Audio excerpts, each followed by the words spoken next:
Boy. What you do, Chowderkraut? We need to get sponsored by the best tequila on the planet. I don't know how to pronounce it. I feel like when I pronounce it, it sounds like Anaho songs. Who songs?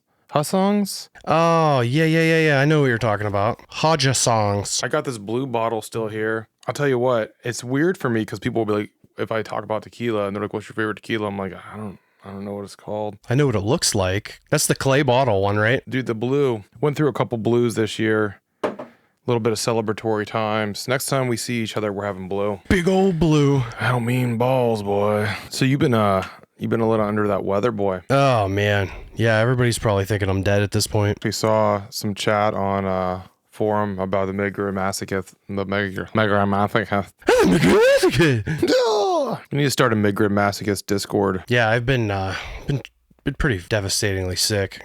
It's a little, dude. I think this is the first time we're recording a story before 12 in the afternoon. Yeah, you were talking about tequila, and I was looking at the clock, and I was going, I considered it, but I'm out of tequila, so I think it's coffee for now. So what are we doing today, boy? Title. She said no strings attached, but I think she lied. Part 4, and to my surprise, not the final part. So the fifth part. Are we sure that the fifth part's the last part? Yeah, it does say part 5 final. That's interesting. Well, I'm excited. But we were told that this was going to be an interesting one. We got a little bit of an Easter egg from the author saying that we're going to like this one. I've liked the first 3 parts quite a bit. I am genuinely excited. If you haven't seen the first 3 parts, this probably doesn't make sense. You need to backtrack, get yourself caught up on the times. Let's get into it. Against my better judgment, I decided to go up there. The dripping stain was all the evidence I needed to convince myself that it wasn't just in my head. I climbed into the attic using a flimsy folding ladder. As soon as I pushed open the hatch to the crawl space, a foul stench hit me like a punch to the nose.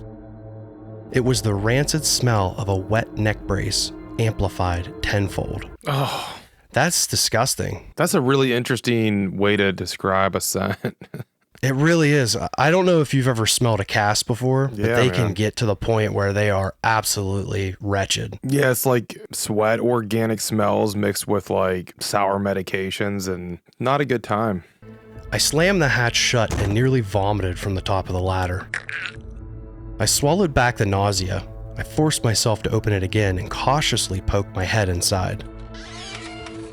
The cracks in the ceiling were golden with sunlight, tracing golden lines along the dusty wooden beams. The space was dim, but I could still make out my surroundings. My eyes watered from the stench, but I braced myself and climbed inside, pushing forward through the thick, rotten air. I tried to straighten up, but my head smacked against a wooden beam. Hunching over, I painfully realized I was too tall to stand properly. My field of view was restricted to the dusty floorboards beneath me. Despite my limited vision, I pressed on. Dusty boxes and abandoned cobwebs crowded the space. The boxes were filled with things I had no memory of, but that was not what I was looking for. Something near the entrance caught my eye. I almost mistook it for a wine-stained wedding dress, crumpled and forgotten. But as I reached out, my fingers met something hard and smooth, nothing like fabric. It felt brittle, like the shell of some massive insect. A husk abandoned and left to dry out, stitched together in a shape that shouldn't exist. Only a faint, musty scent clung to it. I knew it wasn't the source of the stain or the smell. Do you think he's touching a cocoon? My thoughts through this, and this is strictly because I am so on one track stuck on my theory that none of this is real, like he's in his head. Like I feel like the dripping is something that is in reality that he's hearing. Maybe whenever she's around and he's in that space, like that occupies his attention, and then he hears that dripping and that's pulling him back. Maybe he's smelling his own self rotting or his wounds or whatever, and maybe he's exploring. Maybe this is more like a psychological exploration in the recesses of his mind. Or maybe he's in his fucking house. I don't know, and something's living up there, you know. Well, that's the thing is you know how spiders eat, right? They basically inject like their saliva. It can be toxic or non-toxic or venomous. It liquefies the insides and then they suck out the remaining liquid inside of of their prey. Then maybe that's what's dripping through the ceiling. Make you a little milkshake. Yeah, so I mean, like, whether this is metaphorically happening or actually happening, either way is pretty terrifying. Bad situation to be in, boy. You're gonna be a milkshake tonight. Somebody's biting somebody. That came from above the dining room, at the end of the hallway. So I pushed deeper, and the smell intensified. My stomach was in knots at this point. My heartbeat forced its way up my tight throat and pounded against my head. That's when I saw it, the source of the smell. It looked like a pile of dirty laundry, but it wasn't clothes. It was skin, an unmistakable pile of skin. It was lying there like a fleshy, rotten egg yolk in the middle of a puddle of white ooze. I couldn't bring myself to come near it, but I swear I saw something familiar. A birthmark of an unfinished butterfly. A sudden sense of dread filled me. The neck brace held my head down like a deer grazing, and I can only describe the feeling I had as a deer picking up a sign of bloodlust before getting pounced on by a lion. I had to get out, but more importantly, I had to see what was around me. The doctors warned me of the consequences of removing the neck brace too early, but at that point, it felt like life or death. My hands fumbled at the straps, tearing at the fastenings with frantic urgency. The brace came loose, and the weight of my own head crashed down like a bowling ball. Oh, man. So, real quick, did you catch the unfinished butterfly birthmark? Yeah. That kind of popped out at me. So that's what Moira had on her. She had that on her back. So yeah, good that's call. interesting. I'm not sure. Was that on her back or like on her stomach or something? It was very faint, like a birthmark. I wonder if it's like a shed or something like that. I don't know. Do spiders shed? Yeah, I was just watching the thing about black widows. Do they shed? Like black widows have the like that hourglass shape, but they have like that pattern, like that red on their back. But that's a younger black widow. In most, well, certain kinds. So like they shed that as they get older and they're fully matured. They're just black. Interesting. I don't know that that's all of them, but there was a specific species. I caught something the other day I was watching about, probably because of this story. There's something related to spiders. I don't know, popping up on my feed, but super interesting. Interesting thing, the guy had this black widow crawling around in his hand. And he was like, these things are actually incredibly hesitant to bite you. Right. You have to like force it to bite you. Like by like squeezing it or something. Yeah, like they won't just like run around and run amok and be throwing out them bites. But doesn't mean, if they do bite you, you're in some trouble. Yeah. Has that a necrotic poison or whatever, like rots you? Yeah, kind of like how those violin spiders or brown recluse. Oh yeah, those are bad too. Your skin begins to rot. What an interesting design. Liquefy. A blind pain shot through my neck, sending a wave of nausea rolling over me. My vision swam, but I didn't care. I had to see for myself. My plan had the opposite effect. As soon as I removed the brace, I could feel my vision fading. But that only sharpened my hearing. From the far corner of the room, I could hear the familiar clattering of keys on a typewriter. It was quickly approaching. I spun around on my heels and made a desperate and painful break for the hatch. The sound behind me matched my pace perfectly as some unseen narrator was typing out my every step. My foot scrambled to find purchase on the flimsy ladder while my head rolled frantically on my shoulders, searching for whatever was chasing me. But it remained out of sight, lurking in the dark spots of my vision. Before I could begin my careful descent, gravity yanked me down. Perhaps my foot failed to find the ladder, or the ladder couldn't support my sudden weight.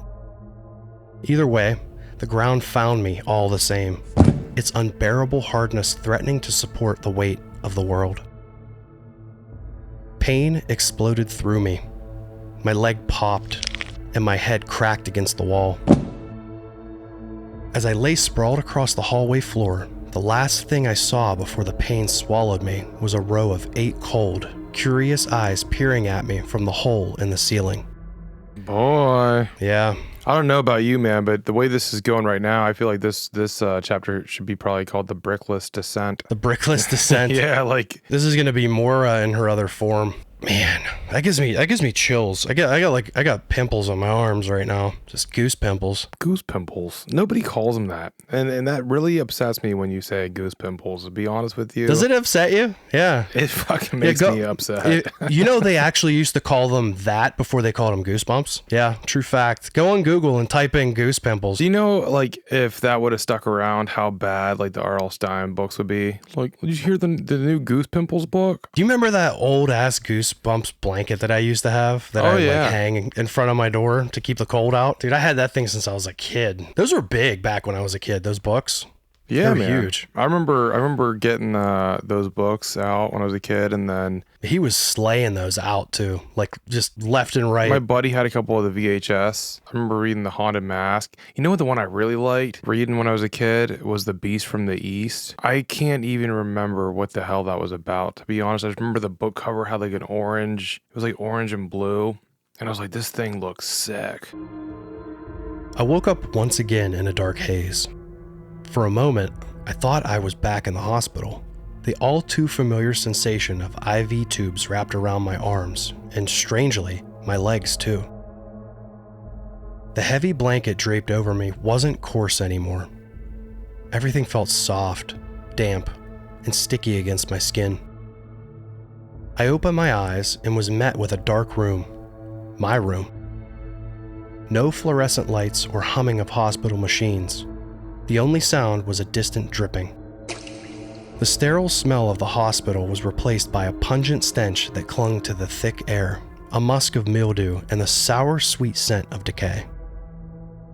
I tried to move, but the pain was instant and overwhelming. The dull ache in my neck was now accompanied by something sharper, a searing pain that shot up my leg, through my hip, and up my spine, colliding with the raw throbbing in my skull. I wasn't moving. I couldn't. The weight of my neck brace was the last thing I noticed. I had grown so accustomed to it that it felt like an extension of my brittle body. But something was different. So dude's not in the hospital, but he's waking up. Dude, he's 100% in a cocoon at this point. Like, he says he can't move his arms or his legs. He's basically paralyzed, but he's like, it's describing a cocoon as closely as it possibly can at this point. Like, this is gonna ruin my theory. This is I don't know, it's very interesting. This is what he was feeling the last time though when he was in the hospital. Remember, he woke up, and so like your theory's not entirely ruined yet, because this is the way he explained it when he woke up the first time.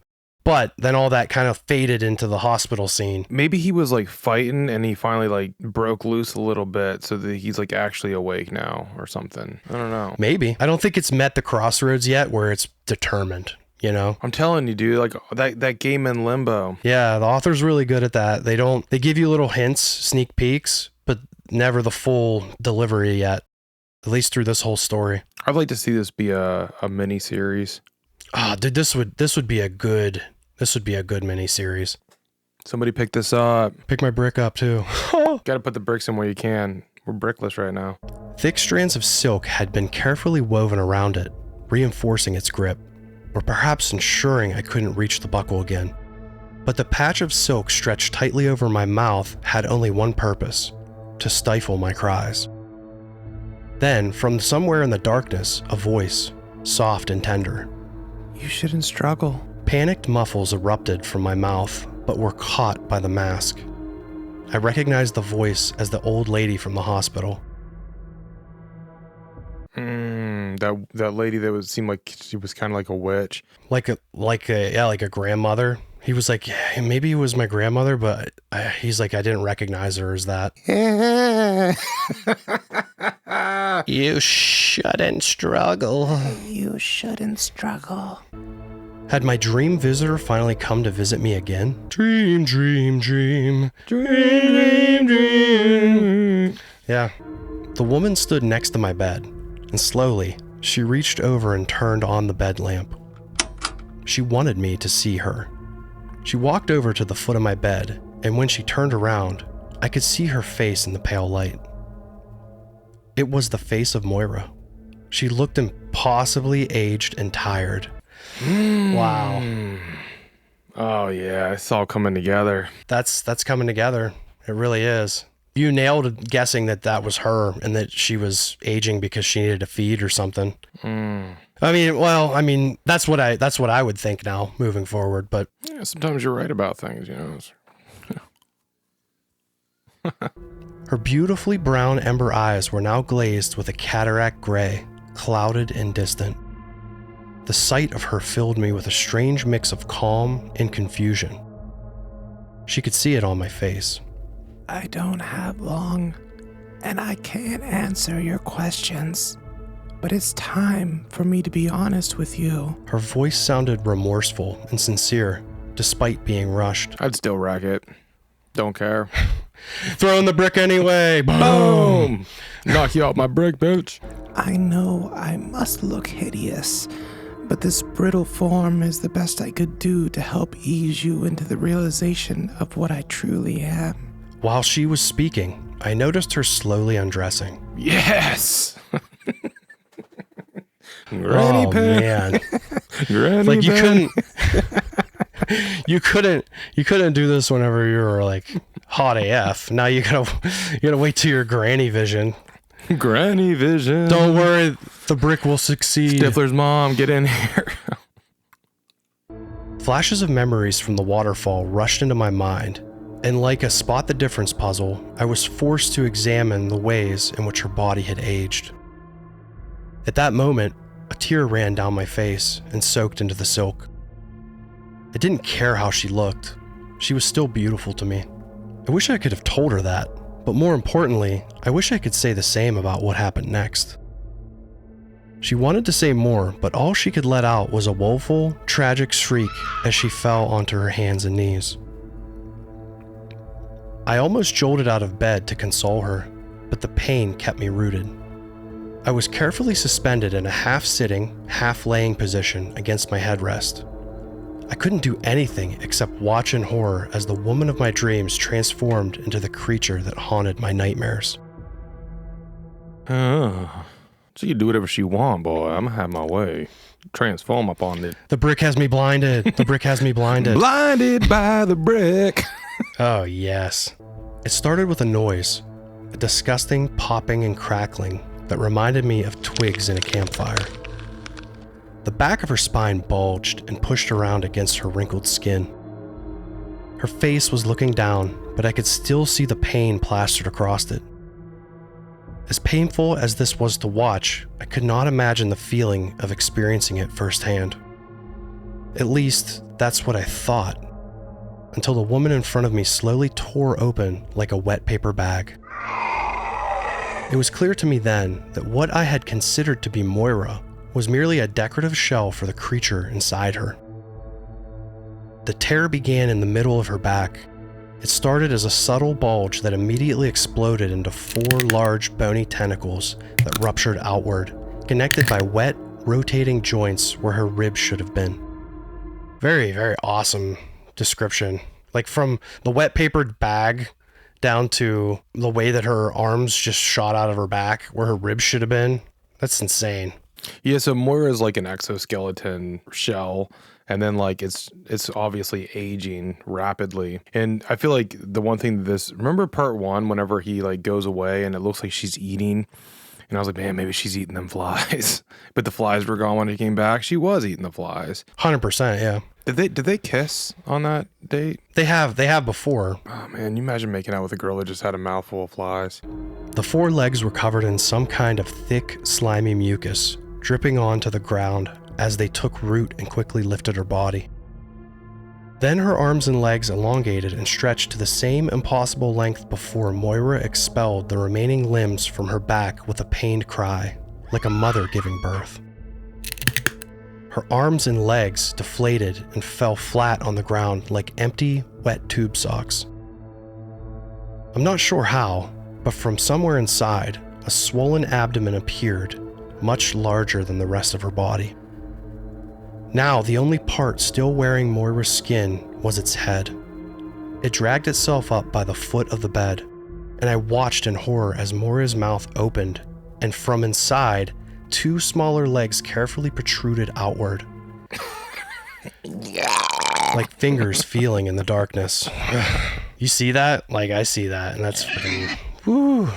Yeah, I see that. Why's my camera out of focus? What's going on? Dude, real talk. If sometimes your woman is like a super hot goth mommy, sometimes she's an old lady and sometimes she's a spider, but she's not going to eat you, do you stay with her? Yeah, if she's not going to eat me, of course. Yeah, Of course. done deal. I don't know if I could trust it, though. Like, how hungry are you going to get before you're like, you know what? Yeah, there's plenty of kids around the neighborhood to feed her. I wonder if, I mean, like, she was eating the flies. It's not like her hunger can only be satiated by human flesh. True. Now, obviously, she hasn't chose that road entirely. Because they were talking, when they were talking about the cocoons, they said that some were small, like... Yeah, you could just, like, adopt pets from your local kill shelter and keep her full. Be fine. That's so messed up. I feel like the death from a spider, like they kind of like sedate them and put them into this euphoric state. I mean, like there's worse ways to die, I'm sure. They pushed from within, and without any semblance of grace, her face fell onto my lap. Mm-hmm. Revealing behind it the same creature whose face I knew all too well. I looked down in horror. I couldn't bear to look into those eyes again. Then I saw it. The shape finally made sense to me. It was not the watercolor butterfly wings I originally thought, but instead it was blood-red hourglass painted across the pale white canvas of the creature's abdomen. There it is. So she's like a black widow. Which black widows kill their mates. They sure do. So the only way you can make that relationship work is if like you're okay with being like her cock and she like goes out and finds other dudes. And you're like, just don't eat me. You can do whatever you want. Yeah, we can still have this relationship, but when you're getting hungry, go do your thing. Stop naming the pets, Johnny. Then she spoke, mimicking the same voice as earlier. The first few words were noticeably distorted before finding the right cadence and pitch. It was her voice. Moira's voice was perfectly clear and as gentle as I remembered. The silk spun is meant to savor the taste. Instead, you are wrapped up for your own benefit. There was a long pause, as if she wanted her words to take their course and sink in before she continued. God, I wish I could feed those dogs to Moira. Don't put that in there. I'll put it in there. It's going online. Tonight is the first time you see me hunger for blood, but I will not harm you. I could feel the panic rising in my body. I didn't know what she meant, and my arms and legs started to punch and kick involuntarily. The struggle was equal parts painful and fruitless. I asked you not to struggle. Can't you make this easier on me? My struggle ceased when I heard the pain in her voice. There. Stay calm. I have to leave you for now, but I'll be back. The way you remember me. She took a long pause, choosing her words carefully. I'm sorry for what I have done and what I am yet to do. I can't control the hunger. It is consuming me. And with that, she slowly turned away and quietly retreated into the hallway. What a woman. She's got you like all cocooned up and she's like, I hunger for blood. Can't you make this easier on me? It's the story of my life. She hasn't eaten him yet because if she just must not be that hungry yet where she's lost total control. Because she's saying it's consuming her. And I mean, he's right there and it's literally like ready to eat. You know what I mean? Yeah, she's been using like Tinder or whatever to find her food. 100%. And she's like, man, this guy's different. And I don't really want to kill him. I think she likes him. This is like where like monster meets human, but still has like some kind of empathy. It's interesting. There had to have been a connection straight out the gate, or she would have never taken him to the hospital in the first place when he fell. It would have been way easier for her to just be like, well, that was easy. And wrap his ass up, you know. Wrap it up, I'll take it. He left some kind of impression. I sat there in my silky prison for the rest of the night, not daring to sleep. I was dreading Moira's return. My mind raced to make sense of those cryptic words she left me with. Morning came sooner than expected. It was still dark out, but I could hear the birds waking up. Along with their peaceful chirping, I heard the sound of Joshua's car pulling up to my driveway. Oh, shit. Oh, no. You know what I'm thinking, too? Like, the dude's laying there all night. Where's your bathroom? Well, it's in there. Stinky You just little go. sack. Yeah, so you were saying... He's going to have to watch her eat him. That's terrible. I told you, the only way to get through this is to be a cuck. You got to, like, sit there and watch her feed. You sit in your cuck chair and you eat. You like it. Watch it and like it. She never eats me like that. Wow. Extruded introverts, like, why do you have to ruin my fucking story?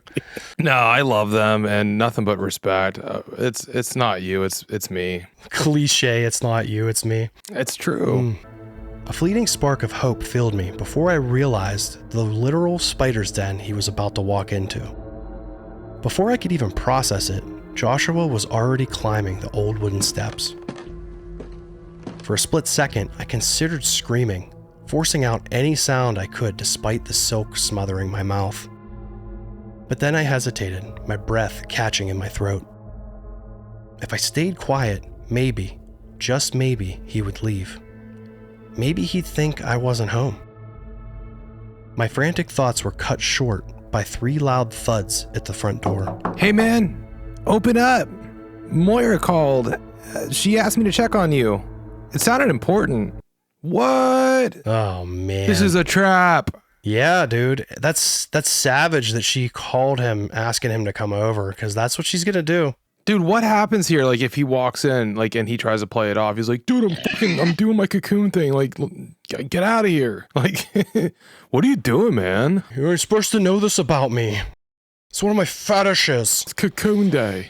Me and Moira are just role playing. She likes pretending she's a spider. Yeah, look at this realistic spider costume she's in. It's so real looking, right? He's like, are you sure that was Tinder and not FetLife? What's going on here? Oh, boy.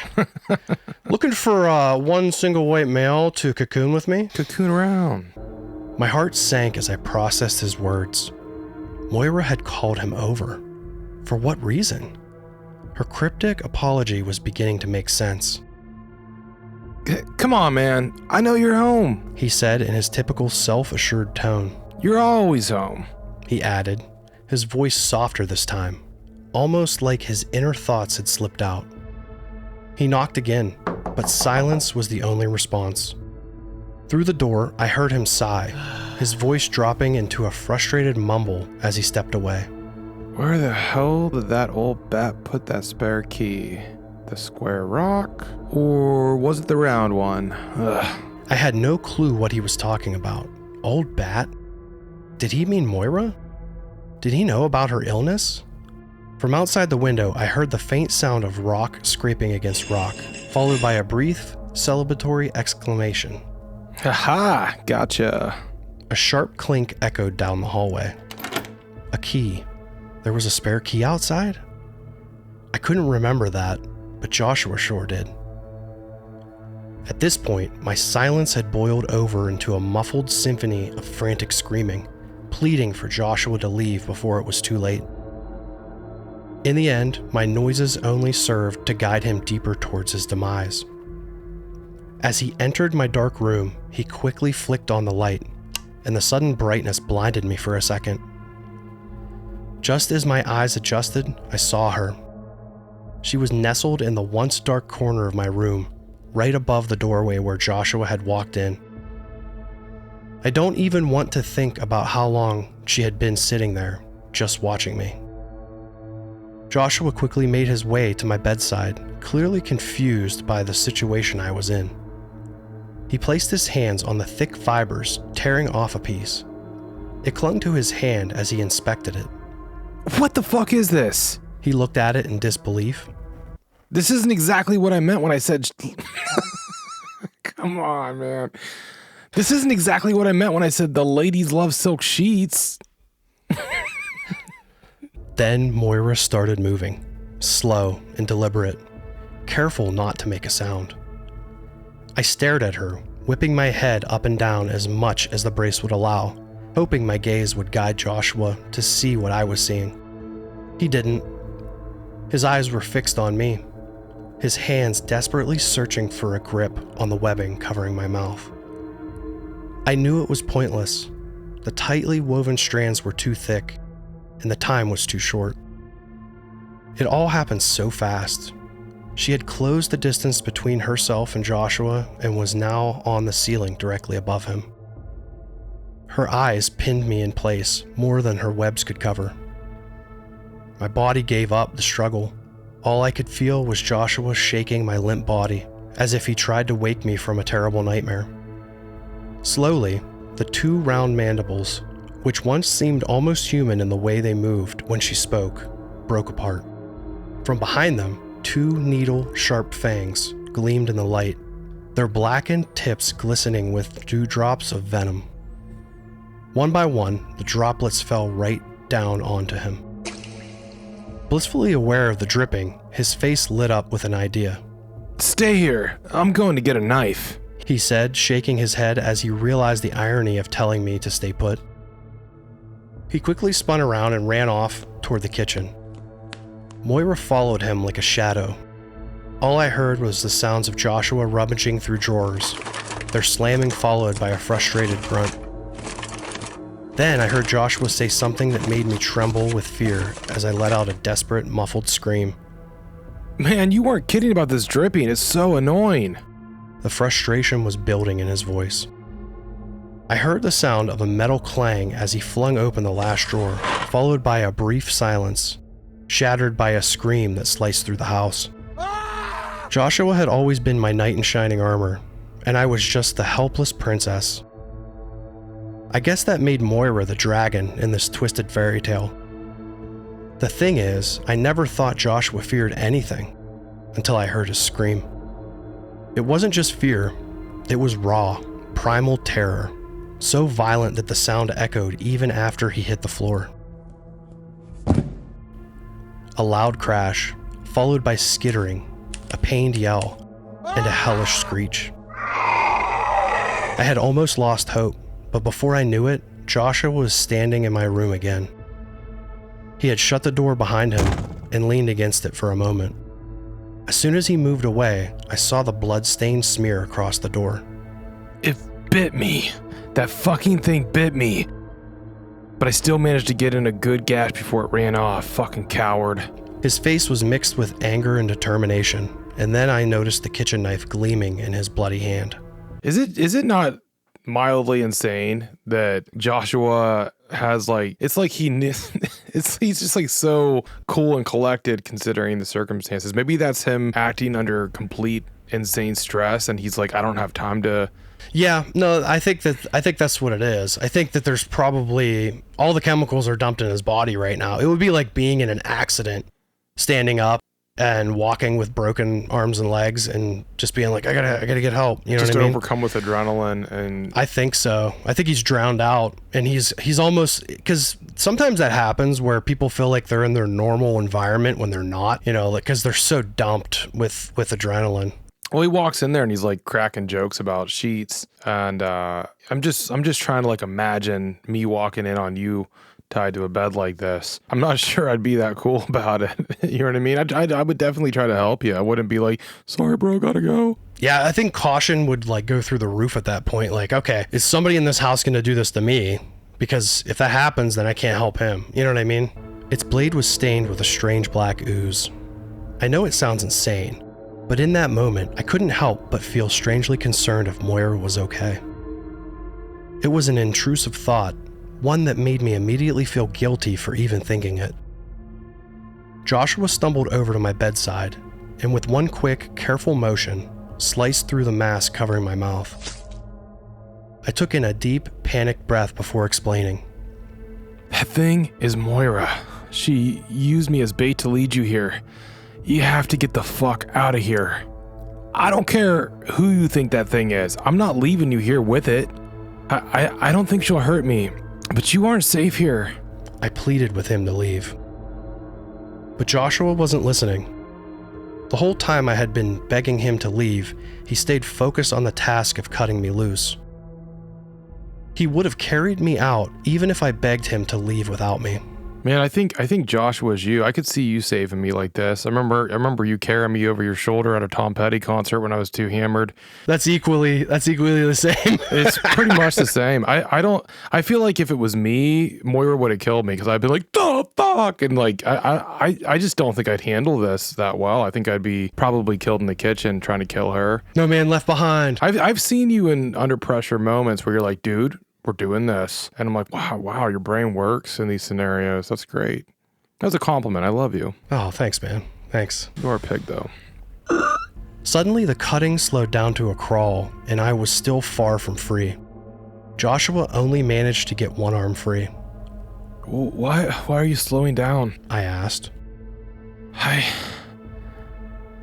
can't feel my legs, he said, his speech beginning to slur. Suddenly, Joshua slumped to his knees, his arms falling limp onto my bed. He looked me dead in the eyes, and I struggled to keep him upright with my one arm. He whispered something. Under the pill. His words were cut off as his jaw slackened, dropping with the rest of his head.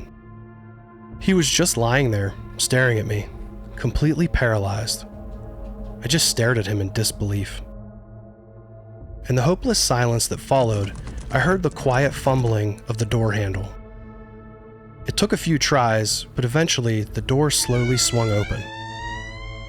The rest of the room was a blur to me. All I could focus on was Joshua's cold, arctic eyes staring up at me, holding back a wave of tears. I stayed fixed on his gaze as Moira's figure patiently entered the room. Tears pooled up in my eyes as Joshua slowly closed his. The wave he had tried to hold back washed over me, and I was drowning in tears. I whispered quiet lies, promising that he'd be okay. Joshua's body slid off the bed, my hands still gripping his limp fingers. I tried my best to hold on, but I knew Moira wouldn't allow it. I watched through my tears as she carefully wrapped him up and dragged him out into the hallway. I didn't hear anything else but a faint creak of the attic door opening and closing like an old sore. The smell hit me for a second before dispersing into a faint, rotting undertone. I spent the whole day typing this out with my free hand, my laptop carefully perched on my nightstand. I can't shake the feeling that Moira will come for me next, but then again, I'm not sure if it'll be her or the memory loss that gets me first. My memories feel like drops of water in the palm of my hand. Every moment of my past feels fleeting. I have to hold on to something, anything, even if it's this journal. I'm fighting through my exhaustion just to get this post out. I don't know if I'll wake up tomorrow or if this will be my last coherent thought, but as long as I'm alive, I'll keep writing. Part 5 will come, even if I can't remember how. I have to finish this, for myself and for anyone still willing to read my ramblings. Da-da-da. End of part 4. Dude. Part 4, dude. Part 4 was like action-packed. That was intense, man. That was super intense, and it was absent of brickery, but we still pasted some of that in there. Yeah, we can't get too selfish on that, you know. No, you're right. I'm fine with that. I think this was necessary evil. I think it's interesting that did it have to be Joshua? Like, maybe getting rid of Joshua was an inevitable need because she's like, Joshua's going to come around. Maybe she does plan on hanging out. He's the only one that comes around. So if you delete him, then you don't have to worry about people coming and, you know, knocking on the door. But the same thing that strikes me is that, so Moira shows this empathy by not killing him, but not enough empathy to not kill his best friend. That is it empathy, or is it like a selfish vested interest? Like, just, yeah, it might be. I mean, it's interesting because like you think that she would like lure Josh in and never let him get to the door in the first place. You know, maybe he just never hears from Josh again, but that wouldn't have been as good of a story, obviously. So right. What are your predictions for 5? I don't know. And I'm happy that I don't know, because at this point there's been so many things that are wrapped up. Like, obviously Joshua looks like, I mean, he's not confirmed dead yet, but obviously he was bitten and he's wrapped up. and he's in line for snacking. But what else is there? Like, what are the other things we need to know? I mean, how many ways can it go? Does he like... He like ended this part at a fork in the road where it could go anywhere. You know what I mean? I don't know. Does he like play along and try to kill Moira, or do like they like have little spider babies? Okay, so it ended with us knowing that his arm is free. At least his one arm is free. He said under the pill, which I'm guessing is under the pillow. I was That's thinking probably the same. where Joshua shoved the knife. So the knife is probably under the pillow. Yeah. He can either cut himself out the rest of the way while Moira is distracted and kind of set up for some kind of ambush or something like that. I thought he meant under the pillow, but I didn't put that together with the knife. So that's a good call. That makes a lot of sense. I was like, what's under the pill? Probably pillow. Hopefully he realizes that and doesn't like roll over and get blade to the face. Yeah, it's like sticking out of his eye. He's like, ah! And Moira's like, it's fine. It's a flesh wound. No, she's like, I smell blood. And she just eats him, and then the story's over. That would be the most unpredictable way to end this, which would be, in my eyes, like a lot of people would get pissed, but my eyes, I would find that to be okay. Like, it just goes into a very detailed explanation of how Moira eats him, and then it's just over. I think that would be okay. She made him a milkshake. Yeah, I don't think that's what's going to happen. Well, hey, Troff, I appreciate you reading this one with me. We got part 5 coming up here. We need to know. We need to know for sure. Charmy and Bricks. Appreciate everybody out there. I'm Immigrant Masochist. Farewell.